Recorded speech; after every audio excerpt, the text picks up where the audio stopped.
Sir এসব কি বলছেন আপনি? ওরা তিনজন কিছুদিনের জন্য আমাদের বাড়িতে থাকতে এসেছিল, আর আমি গৌতমের সাথে কথা বলতাম কারণ ওর লোকটা ভালো ছিল, ব্যাস, এর বেশি কিছু না। ওই ভালো লোকটা খুব ভালোভাবে কাশ্যপকে খুন করে দিয়েছে। তোমার কি ইনভলভমেন্ট আছে সাক্ষী? ইনভলভমেন্ট? স্যার আমি এই মার্ডারের ব্যাপারে কিছুই জানি না।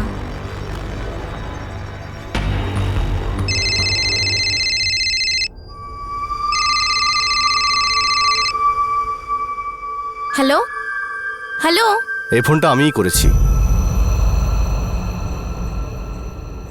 স্যার, আমি ধীরু, কমল আর গৌতম তিনজনের ফোন রেকর্ড চেক করেছি, আর গৌতম সব থেকে বেশি কল এই নাম্বারে করেছে, আর এই নাম্বারটা সাক্ষীর।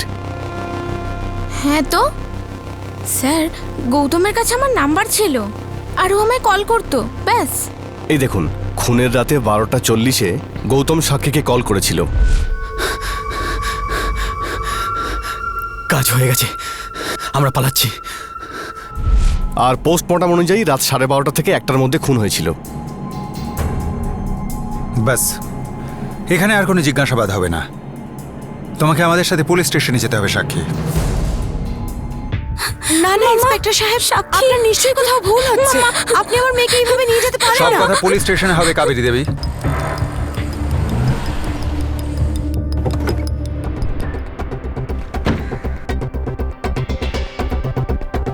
What the hell is this? আমার মেয়েকে কোথায় নিয়ে যাচ্ছেন আপনি? এসি সাহেব, আমাদের কাছে পাকা প্রমাণ আছে আপনার মেয়ে সাক্ষী কাশ্যপের খুনের সাথে জড়িত। আমরা একে পুলিশ স্টেশনে নিয়ে না যাচ্ছি। না, এটা হতে পারে না। আমার সাক্ষীর সাথে কাশ্যপ বয় তিনজনের কোনো সম্পর্ক থাকতেই পারে না। এটা আপনি বলছেন? সেলফোনের রেকর্ড অন্য অনেক সম্পর্ককে তুলে ধরেছে। কোনো গল্প কথা নয়, হাতে প্রমাণ না না, আছে। আপনি এভাবে একে পুলিশ স্টেশন নিয়ে যেতে পারেন না। এসি সাহেব, আপনি চাইলে বেল অ্যাপ্লিকেশন ফাইল করতে পারেন, আমরা অপোজ করব না, কিন্তু জিজ্ঞাসাবাদ তো করতেই হবে, আর সেটা পুলিশ স্টেশনে। আর যদি আপনি বাধা দিতে চান তাহলে বাধ্য হয়ে আপনার বিরুদ্ধে চার্জ আনতে হবে। গাড়িতে তোলো ওকে। সাক্ষী, ভয় পাস না। শোনো, তুই ভয় পাবি না। সাক্ষী। আমি এক্ষুনি লয়ারকে ফোন করছি। সাক্ষী। তুই ভয় পাবি না।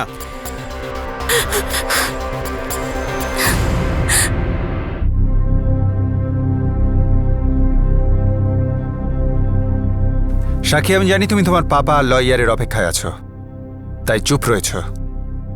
কিন্তু আমি তোমার জায়গায় থাকলে কখন সত্যিটা বলে দিতাম, কারণ আমাদের কাছে তোমার বিরুদ্ধে পাকা প্রমাণ রয়েছে। আমি তো আর গৌতমকে বলিনি যে কাশ্যপকে মেরে ফেলো। তাহলে গৌতমকে কে বলেছিল কাশ্যপকে মেরে ফেলতে? আমি জানি না, আমি শুধু এইটুকু জানি যে ধীরু, কমল আর গৌতম লখনৌ কেন এসেছিল। কেন এসেছিল বলো সাক্ষী, কেন এসেছিল প্লিজ?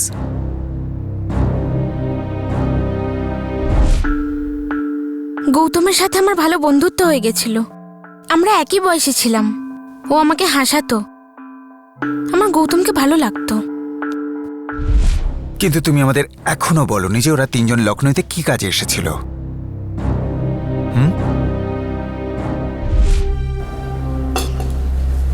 তোমার জগৎটা অনেক আলাদা, পরিষ্কার পরিচ্ছন্ন, ভালো, তুমি কলেজে পড়ো। তোমার জীবনের ব্যাপারেও কিছু বলো। বাড়িতে কে কে আছে? আছে অনেকেই, অনেকেই আছে, কিন্তু আমার হৃদয়ে কেউ নেই। আচ্ছা, তুমি কি করো এখানে? লখনৌতে কি জন্য এসেছো? চলো সাক্ষী, বাড়ি যাই। তোমার আর আমার পৃথিবীটা একদম আলাদা, কোনো মিল নেই। খামাখা পরে তোমার কষ্ট হবে, চলো। গৌতম, বসো না, বসো না। আরে কোনো কষ্ট ফষ্ট হবে না, বুঝলে? পাগল, আমি তোমাকে ভালোবেসে ফেলিনি, আর বিয়ে করার ইচ্ছাও নেই, ওকে? এবার ড্রামা বন্ধ করো আর তাড়াতাড়ি বলো। সাক্ষী, আমি যে কাজটা করতে এসেছি সেটা খুবই বিপজ্জনক, কিন্তু এখন তোমাকে দেখে এমন মনে হচ্ছে যে কাজটা আমি করতে পারবো না। তুমি আমাকে ভয় দেখাচ্ছ, বলো না প্লিজ। সাক্ষী, আমি, ধীরু আর কমল, আমরা তিনজন সুপারি নিয়েছি, একজনকে খুন করার কন্ট্রাক্ট নিয়েছি। কাকে কাকে খুন করার কন্ট্রাক্ট নিয়েছো? থেমে গেলে কেন? বলো, কাকে মারার কন্ট্রাক্ট নিয়েছিল ধীরু, কমল আর তোমার বন্ধু গৌতম?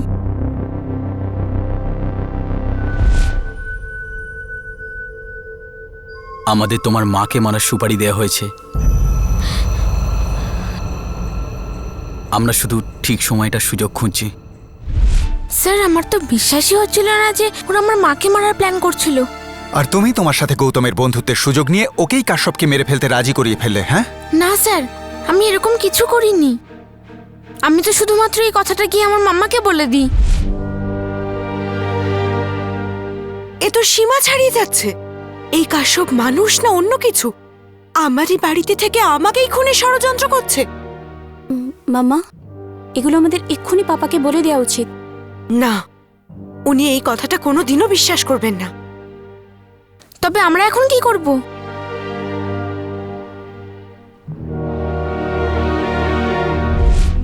মাম্মা বলে যে ওর সাথে কথা বলবেন। উনি কি কথা বলেছেন আমি জানি না। তাহলে তুমি বলছো যে কাশ্যপ যে খুন হতে চলেছে সেটা তুমি আন্দাজও করতে পারোনি? আগে না, সেই রাতে তো গৌতম আমায় হঠাৎ করে ফোন করে। আমি ঘুমাচ্ছিলাম।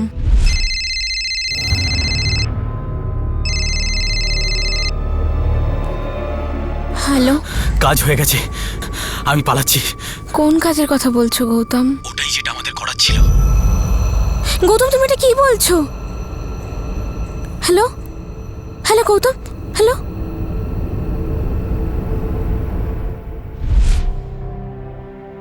আমি ভয় পেয়ে গিয়েছিলাম স্যার, খুব নার্ভাস হয়ে পড়েছিলাম।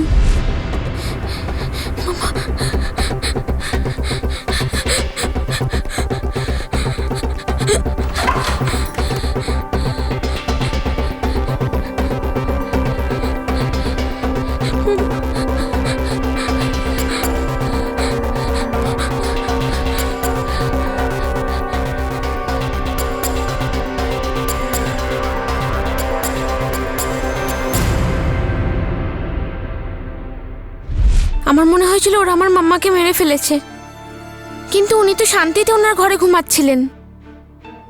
আমি খুব ভয় পেয়ে গিয়েছিলাম।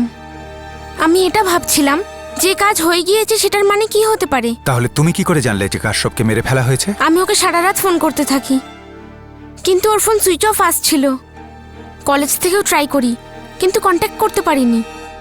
তারপরে যখন বাড়ি ফিরি তখন জানতে পারি যে এটা হয়ে গেছে। আর যখন জানতে পারলে তখন প্রথমে তোমার মায়ের উপরেই সন্দেহ হয়েছিল? স্যার আমি প্রচন্ড ভয় পেয়ে গিয়েছিলাম। আমি কিছুতেই বুঝতে পারছিলাম না। মাম্মার উপর সন্দেহ তো হচ্ছিল, কিন্তু জিজ্ঞেস করার সাহস হচ্ছিল না। কোনো ব্যাপার না, আমরা তোমার মাকে জিজ্ঞেস করব। ধীরু, কমল আর গৌতম এরা ইঞ্জিনিয়ার সাহেবের স্ত্রী কাবেরীকে খুন করতে আসলেও সেই মানুষটাকেই খুন করে বসে যে তাদের এখানে নিয়ে এসেছিল, যে তাদের এই কাজের জন্য সুপারি দিয়েছিল। এখন দুটো প্রশ্ন উঠছিল যে কাশ্যপ কেন কাবেরীকে খুনের সুপারি দিয়েছিল, আর কি এমন ঘটেছিল যে কাশ্যপের হিতে বিপরীত হয়ে যায়। বৌদি, আপনি একদম চিন্তা করবেন না। সাক্ষীকে আমি তুড়ি বাজিয়ে বাইরে নিয়ে আসব, তারপর আপনি ওকে নিয়ে বাড়ি চলে আসবেন। পুলিশ?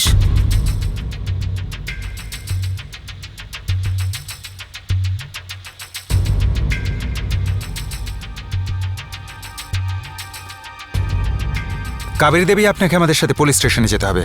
আপনার arrest warrant. This is too much, inspector. প্রথমে আপনি আমার মেয়েকে নিয়ে গেছেন, এখন আপনি আমার স্ত্রীকে নিয়ে যেতে চাইছেন। একে একে সবাইকে অ্যারেস্ট করবেন নাকি আপনি? একটা একটা করে এই কেসের সব জট খুলছে সিং সাহেব। কি করব? আপনার মেয়ে আমাদের বয়ান দিয়ে দিয়েছে, এবার কাবেরী দেবীকে আমাদের অনেক কিছু বোঝাতে হবে। ম্যাডাম, আপনি নিজে যাবেন না আপনাকে নিয়ে যাব? এক মিনিট। ইন্সপেক্টর, আমি অ্যাডভোকেট রায়। চার্জেস কি আছে? আমাদের কাছে জোরালো প্রমাণ আছে যে কাশ্যপকে হত্যা মিসেস কাবেরী অংশুমান সিং করিয়েছেন।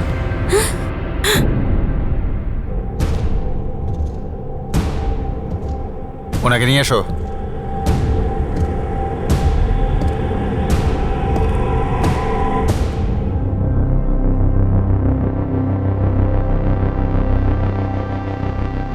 সাক্ষী আমাদের বলে দিয়েছে যে গৌতমকে কি বলেছিল, তারপর সেই কথাটা ও এসে আপনাকে বলে।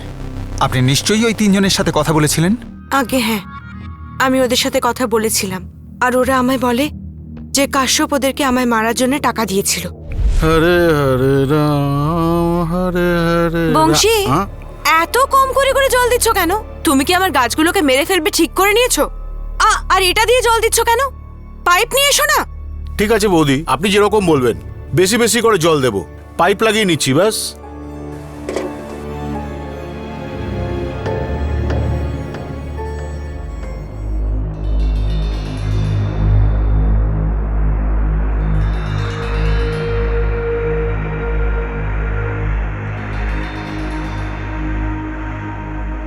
আমাকে মারার জন্য তোমরা কত টাকা পেয়েছো?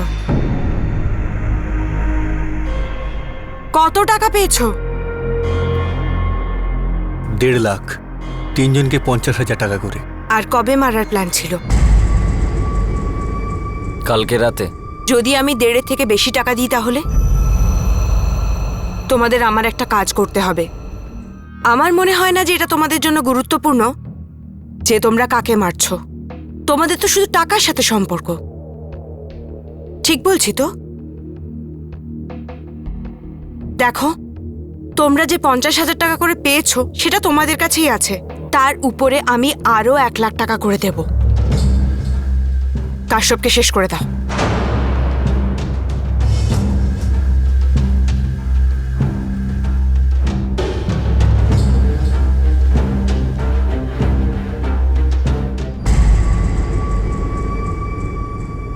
টাকা অ্যাডভান্স দিতে হবে। সন্ধ্যের মধ্যে পেয়ে যাবে, কিন্তু কাশ্যপকে কালকে রাত্রের মধ্যেই শেষ করে দিতে হবে। কাশ্যপ আমাকে মারার জন্য টাকা দিয়েছিল, আমি ওকে মারার জন্য তার থেকেও বেশি টাকা দিলাম, ওই মারা গেল।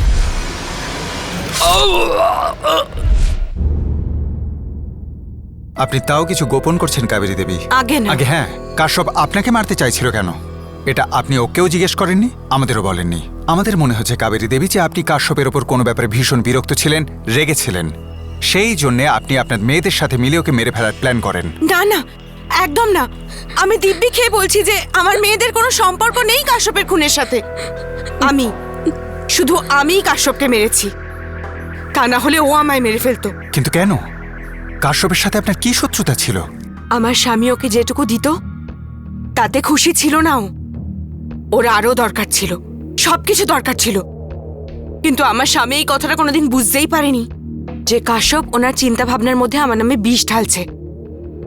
আর ওই মহিলার ব্যাপারটা ওরই চালাকি ছিল। কোন মহিলা মিসেস সিং?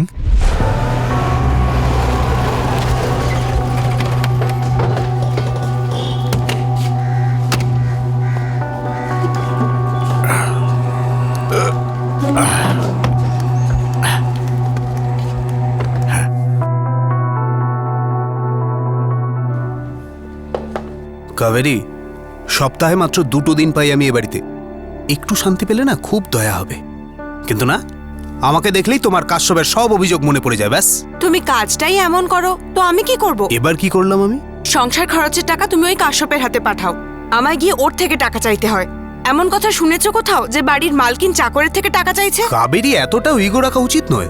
সংসার খরচের টাকা আমি নিজে হাতে তোমায় দিলাম না কাশ্যপের হাতে পাঠালাম, কি এসে গেল?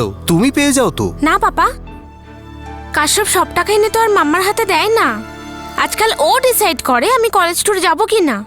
প্রত্যেক ছোটখাটো ব্যাপারে বাধা দেয়। ড্যাড, এটা তো খুবই অদ্ভুত ব্যাপার। কাশ্যপ আমাদের জীবন চালাচ্ছে আজকাল। ওফো, চুপ করো তোমরা। আরে চিন্তা করে তোমাদের জন্য, সামলায় তোমাদের, ঠিক সেভাবে যেভাবে আমি সামলাতাম যদি আমি এখানে থাকতাম।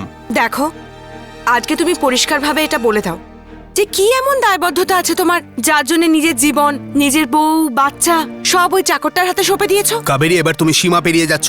শুধু তোমরা 3 জন ওকে চাকর চাকর বলে ডাকো, কিন্তু আমার কাছে ছোট ভাইয়ের মতো।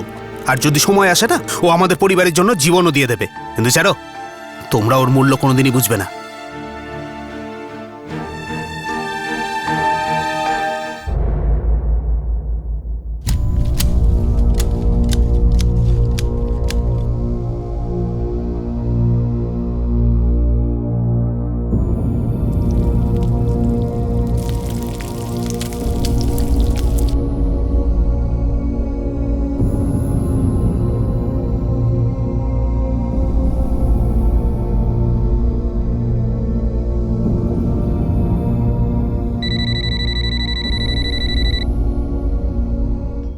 অংশুমান, তোমার ফোন এসেছে। আরে হ্যাঁ হ্যাঁ, শুনতে পাচ্ছি। এখানে নিয়ে আসো ফোনটা।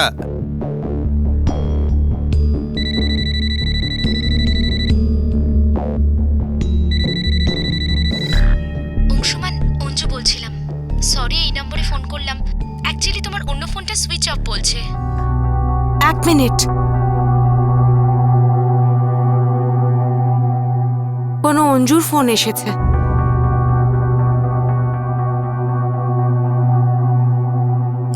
হ্যাঁ অঞ্জু, হ্যাঁ বলো বলো। হ্যাঁ এক মিনিট।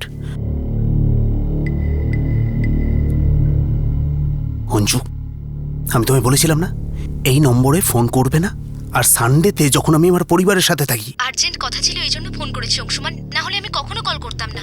আরে বাবা, কি আর্জেন্ট কথা? আই এম সরি অঞ্জু, আমি আজকে আসতে পারবো না। আমি এক কাজ করছি, আমি কাশ্যপকে পাঠিয়ে দিচ্ছি। তোমার যা কাজ আছে ওকে বলে দিও, করে দেবে। আর হ্যাঁ অঞ্জু, পরের বার থেকে তুমি এই নাম্বারে ফোন করবে না, যতই আর্জেন্ট হোক না কেন। ওকে বাই, ফোন রাখছি।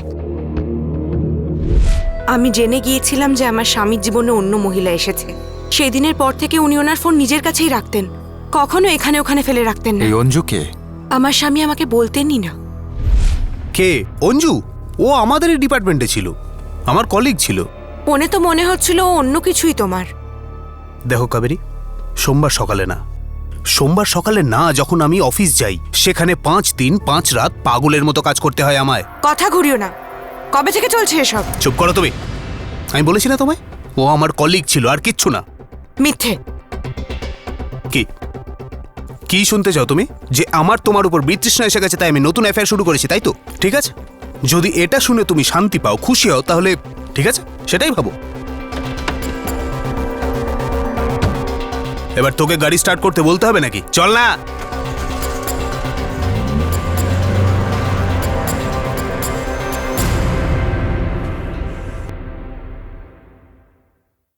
আরে ওই মনসুরি, তোমাকে মেরামতির জন্য টাকা দিই, আরাম করার জন্য নয়। তুমি কেন টেনশন নিচ্ছ কাশ্যপ দাদা? হয়ে যাবে তোমার কাজ। পরশুর মধ্যে পুরো হয়ে যাওয়া চাই, না হলে নিজের টাকা ফাঁকা ভুলে যা। কাশ্যপ, আমি তোমাকে কিছু জিজ্ঞাসা করছি। বৌদি, এখন আপনাকে কি উত্তর দেব? আমি সত্যিই কোনো অঞ্জু টঞ্জুকে জানি না বৌদি, বা সাহেবেরও কারোর সাথে এরকম কোনো সম্পর্ক নেই। দিব্যি দাও। একটা কথা বলবো বৌদি, কিছু মনে করবেন না। আমি সাহেবকে সব থেকে উপরে মনে করি, ওনাকে সব থেকে বেশি সম্মান করি। আপনিও একটু আধটু শিখে নিন। চল মনসুর, এবার কাজটা কর। কেউ আমাকে কিচ্ছু বলছিল না, কিন্তু আমি সব বুঝতে পারছিলাম। আমি সত্যিটা চাই বংশী। এখানে 5,000 আছে, আরো পাবে, কিন্তু আমার সত্যিটা চাই। আচ্ছা, কম ঢালে মদ রেগে যাবে, আর বেশি ঢালে নেশা রেগে যাবে। আমাদের বৌদির হলো এইটাই প্রবলেম। আমায় কিনা শেখায় যে গাছের মধ্যে কতটা জল ঢালা উচিত। কাশ্যপ, আমার 25 বছর কেটে গেল এই মালির কাজ করে। এই হাটগুলো শুধুমাত্র কাছেরই দেখাশুনো করেছে, ভালোবেসে মন দিয়ে। কিন্তু না, সুপারিনটেন্ডেন্ট বাবুর বাগানে প্রত্যেক দিন সব সময় খ্যাচ খ্যাচ, পকর পকর। বংশী দাদা, আমাদের বৌদি তো কিছুটা এর ধরনেরই। কিছু সামলাতে পারেন না উনি। গাছপালা তো ছাড়ো, একটা স্বামীকেও সামলাতে পারে না। আপনি একদম 16 আনা সত্যি কথা বলছেন। কিছু কিছু কথা তো হাওয়ায় ঘুরে বেড়াচ্ছে। আপনি শুনেছেন সাহেব আর একটা করে নিয়েছে? একটা লোক সপ্তাহে 2 দিনের জন্য বারাবন্তী থেকে বাড়িতে আরাম করতে আসে, আর এখানে শুধু একটা জিনিসেরই কথা হতে থাকে, জল কম আছে, বেশি আছে, এইটা ওটা, এইসব। তাহলে বেচারা লোকটা করবে তো কি করবে ইয়ার? এই আরেকজনটাকে দেখেছো কোনোদিন? সুন্দরী না যুবতী, ফুল না কুড়ি? হ্যাঁ, আপনি ঠিকই সন্দেহ করেছেন। অঞ্জু নাম মেটার। কোথায় থাকে? উন্নাও, 5 বছর ধরে চলছে, আর একটা বাচ্চাও আছে, ছেলে।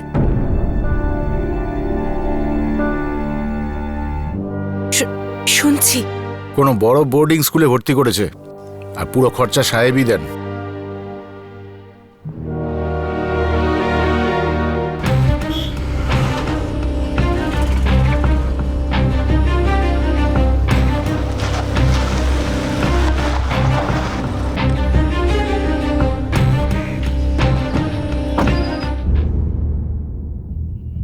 কাবেরী, দেখো, তুমি কিন্তু আমার উপর সমস্ত মিথ্যে অভিযোগ করছো। ওই ওর বাচ্চাটা, ওটা তোমার না। কি বাজে কথা বলছো তুমি? দেখো, আমি কিন্তু উন্নাও গিয়ে এক্ষুনি সব খোঁজ নিতে পারি, ওকেই সব জিজ্ঞাসা করব। আর ও আমাকে কি মিথ্যে কথা বলবে? দেখো, অঞ্জু শুধু আমার ভালো বন্ধু, আর কিছু না। গত সপ্তাহ পর্যন্ত ও তোমার কলিগ ছিল, আর এখন বন্ধু। কালকে জানি না আবার কি হয়ে যাবে। দেখো, তোমার দুটো বিবাহযোগ্য মেয়ে আছে, আর তুমি সব সম্পত্তি ওই মেয়েটার উপর খরচ করছো। চুপ করো। তুমি চুপ করো। অনেক হয়েছে তোমার ভনিতা, তোমার নাটক। তোমার মুখোশ খুলে গেছে। তোমার ডিপার্টমেন্টে কথাটা ছড়িয়ে গেলে না, কোথাও মুখ দেখাতে পারবে না। তারপর দেখি কোন কাশ্যপ তোমায় বাঁচাতে আসে। SE সাহেব, এবার আমি সব বুঝতে পেরে গেছি যে ওই 2 পয়সার চাকরের ওপর এত বছর ধরে তোমার কিসের এত দয়া। দালালো তোমার, ব্যাস।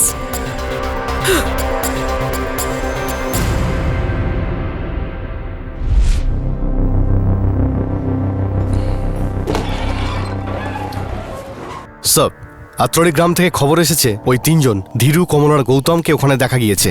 আর স্যার, আমি টিম তৈরি করে রেখেছি। তাহলে চলুন ওদের নিয়ে আসি। ওদের থেকে কিছু সত্যি বেরিয়ে এলে এই কেসের বাকিটাও পাওয়া যাবে। ম্যাডামকে কাস্টাডিতে নিয়ে যাও আর মেয়েটাকে ছেড়ে দাও।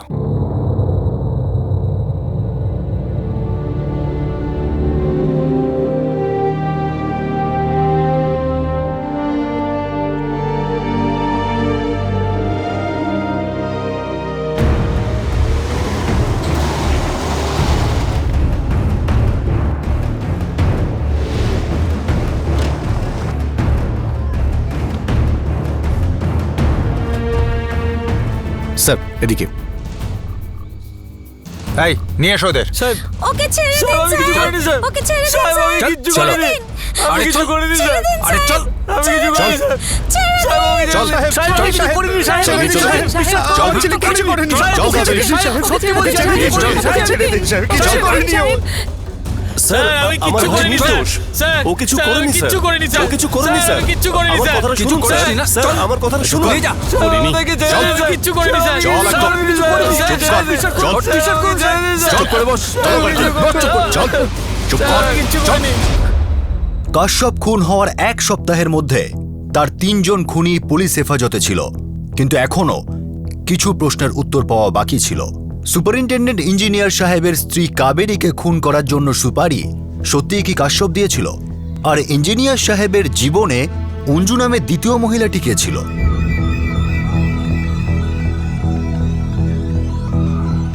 এসি সাহেবের স্ত্রী কাবেরী তোমাদের কাশ্যপকে মারার জন্য টাকা দেয়, আগে আর কাশ্যপ তোমাদের টাকা দেয় কাবেরীকে মারার জন্য। স্যার, ও আত্রলি থেকে লখনৌতে আমাদের এই জন্যই নিয়ে এসেছিল। সবাইকে 50,000 টাকা করে দেয়। আমাদের কাছে 50,000 টাকা অনেক বড় মূল্য স্যার। আর সাহেব কাশ্যপদা গ্যারান্টিও দিয়েছিল যে আমরা কখনো ধরা পড়ব না। আর বলেছিল যে কাবেরী দেবীকে মেরে ফেলার পরে ওনার বাড়ি লুট করতে পারবো। এই বাড়ি থেকে যা যা পাবো সেগুলো সব আমাদের হবে। কাবেরী কাশ্যপকে মেরেছে, আমরা জানি সেটা, কিন্তু কাশ্যপ কাবেরীকে কেন মারতে চাইছিল সেটা আমরা জানি না।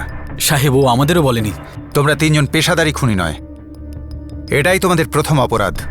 কোনোদিন চিন্তা করনি, কোনোদিন জানতে চাওনি যে এই কাজটার জন্য তোমাদের কেন বাঁচলো, অন্য কাউকে নয় কেন?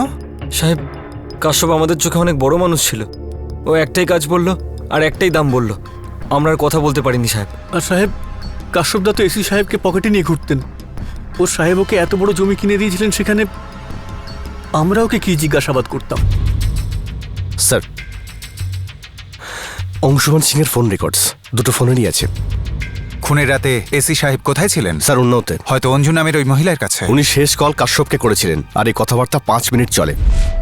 হ্যালো, প্রণাম। হ্যাঁ বলুন। না, এখনো হয়নি, হয়ে যাবে।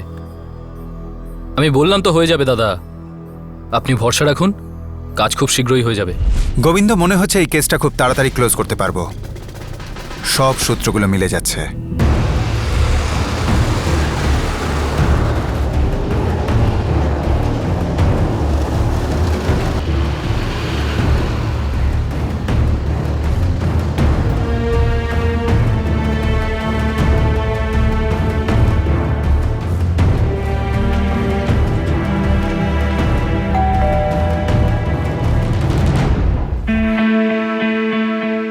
আপনি মিস অঞ্জু?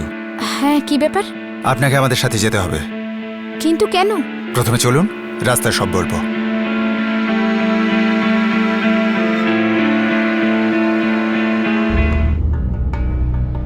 আপনার নামে বাংলো বুকড আছে।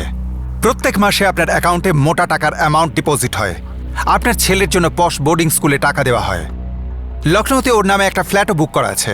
আর এই সব গত 6 বছরে হয়েছে অঞ্জু দেবী। আর এই 6 বছরে আপনি এসসি অংশুমান সিং এর ভালো বন্ধু ছিলেন। হ্যাঁ, এত ভালো বন্ধু তো যে কেউ চাইবে। এত ভালো বন্ধুকে আপনি কখনোই ছাড়তে চাইবেন না, নিজের থেকে আলাদা হতে দেবেন না। আগে হ্যাঁ, যদি সম্ভব হতো ও শুধু আমার হতো। কিন্তু সেটা সম্ভব ছিল না। অংশুমান বাবুর স্ত্রী কাবেরী আপনাদের এই ভালো বন্ধুত্বের ব্যাপারটা জেনে যান, আর অবশ্যই ওনার সেটা ভালো লাগেনি। উনি সেই ভালো বন্ধুত্বকে ভেঙে দিতে চান। ওনার জায়গায় যদি আমি থাকতাম আমিও এটাই করতাম। কিন্তু আপনি ওনার জায়গায় ছিলেন না, সেই জন্য আপনি নিজের জায়গায় থেকে অংশুমানের বিশ্বস্ত এবং আপনাদের বিশেষ দূত কাশ্যপের সাথে মিলে কাবেরী দেবীকে খুন করার প্ল্যান বানান। কাশ্যপের তো কাবেরীকে নিয়ে সমস্যা ছিলই। তো এই কাজটা করার জন্য কত টাকা দিয়েছিলেন? আমি কাউকে মারতে বলিনি, আর আমি কাউকে টাকাও দিইনি। দেখুন ইন্সপেক্টর, আমার খারাপ লাগছে যে কাশ্যপ মারা গেছে। আমার এটা ভেবেও খারাপ লাগছে যে ও কাবেরীকে মারার কথা ভেবেছিল। আর আমার এটা ভেবেও খারাপ লাগছে যে কাবেরী দেবী নিজের প্রাণ বাঁচানোর জন্য কাশ্যপকে মেরেছেন। অনেক দুঃখ আছে আপনার জীবনে অঞ্জু দেবী। আপনার তো হয়তো এটারও দুঃখ হবে, আপনি যেরকম চেয়েছিলেন সেরকমই হয়েছে। মানে কাবেরী দেবী জেলের ভেতর, আর আপনার আর অংশুমান বাবুর জীবন থেকে বাইরে। এটা মিথ্যে কথা। আমি কখনো চাইনি যে কাবেরী দেবী আর অংশুমান বাবু আলাদা হয়ে যান। ও নিজেই সুখী ছিল না আর আমার সঙ্গে থাকতে চেয়েছিল। আর আমি জানতাম যে এটা কখনোই সম্ভব নয়। কিন্তু অংশুমান বাবু তো এটাই সম্ভব করতে যাচ্ছিলেন অঞ্জু দেবী। খুনের আগে অংশুমান বাবুর সাথে কাশ্যপের কথা হয়। উনি কাশ্যপকে একটা কাজ করার জন্য টাকাও দিয়েছিলেন, কাবেরীর খুন করার জন্যে। আপনি কি জানেন অংশুমান এরকম কোনো সুপারি দিয়েছিল? অঞ্জু দেবী, যখন ওনার সাথে কাশ্যপের কথা হয়েছিল উনি তখন ওনার বারাবাঙ্কির কোয়ার্টারে ছিলেন না, উনি উন্নাওতে ছিলেন, আপনার বাড়িতে আপনার সাথে। এখনো কি এটাই বলবেন যে খুনের ব্যাপারে কোনো ইনফরমেশন ছিল না, আর আপনি শুধু পুরো ব্যাপারটাতে দুঃখিতই হয়েছেন?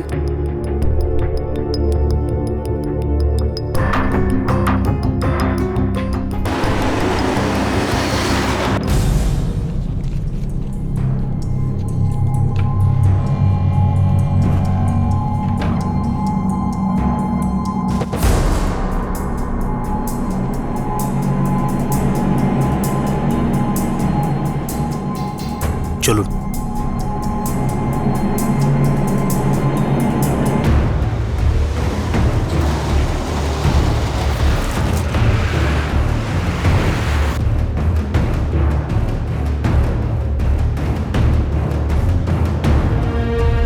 দেখো, অঞ্জু শুধু আমার ভালো বন্ধু, আর কিছু না। গত সপ্তাহ পর্যন্ত ও তোমার কলিগ ছিল, আর এখন বন্ধু। কালকে জানি না আবার কি হয়ে যাবে।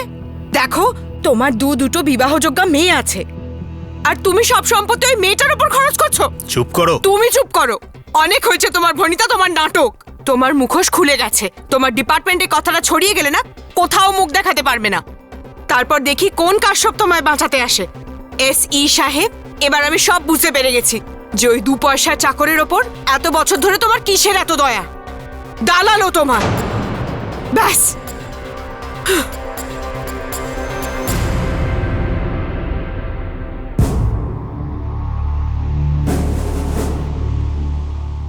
কাশ্যপ, কোথায় আছো তুমি?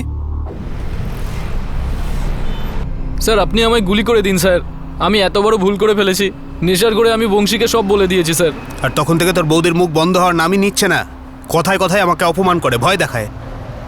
বেঁচে থাকাই অসহ্য হয়ে গেছে আমার। স্যার ক্ষমা করে দিন স্যার, ক্ষমা করে দিন স্যার। আপনি যা বলবেন আমি সব করার জন্য তৈরি আছি স্যার। যা কিছু? যে কোনো কিছু করবো স্যার। তাহলে চুপ করা তোর বৌদিকে। আগে একেবারের জন্য মুখ বন্ধ করে দে ওর। প্রাণে মেরে ফেল ওকে। শেষ করে দে আমার বউকে।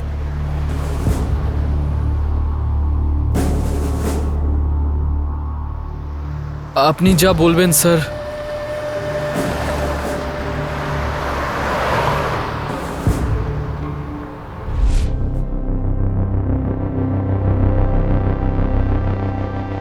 ভাগ্যের খেলাটাও খুবই অদ্ভুত।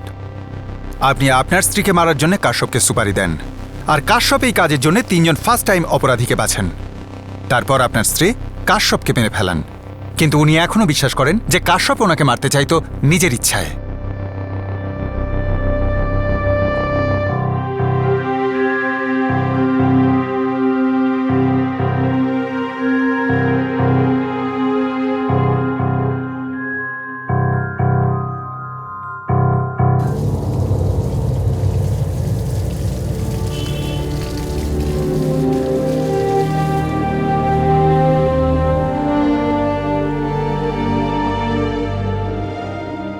দিদি,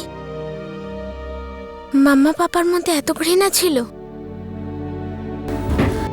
না সাক্ষী, হয়তো ওনাদের দুজনের মধ্যে ভালোবাসা কম ছিল।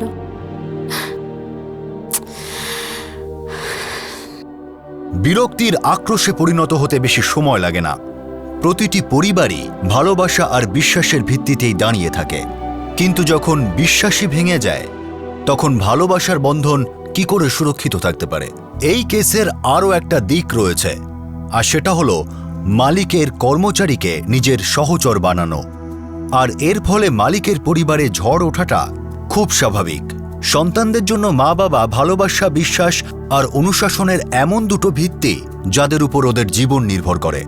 যে কোনো স্বামী স্ত্রীর ক্ষেত্রে সবচেয়ে বড় চাহিদা হলো যে তার পার্টনার তার সবচেয়ে কাছের বন্ধু হোক, আর তাদের মধ্যে কোনো গোপনীয়তা না থাকুক। বিশ্বস্ত চাকর পরিবারের সদস্যদের মতো হয় ঠিকই, কিন্তু যদি সে পরিবারের কারো জায়গা নিতে শুরু করে তাহলে সেটা একটা ইঙ্গিত যে গাছকে প্রয়োজনের থেকে বেশি জল দেওয়া হচ্ছে।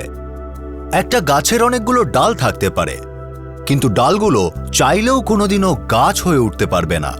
ক্রাইম পেট্রোল দস্তকের পরের এপিসোডে আপনাদের সাথে আবার দেখা হবে। ততক্ষণ নিজের খেয়াল রাখবেন, সুরক্ষিত থাকবেন, সাবধানে থাকবেন। জয় হিন্দ।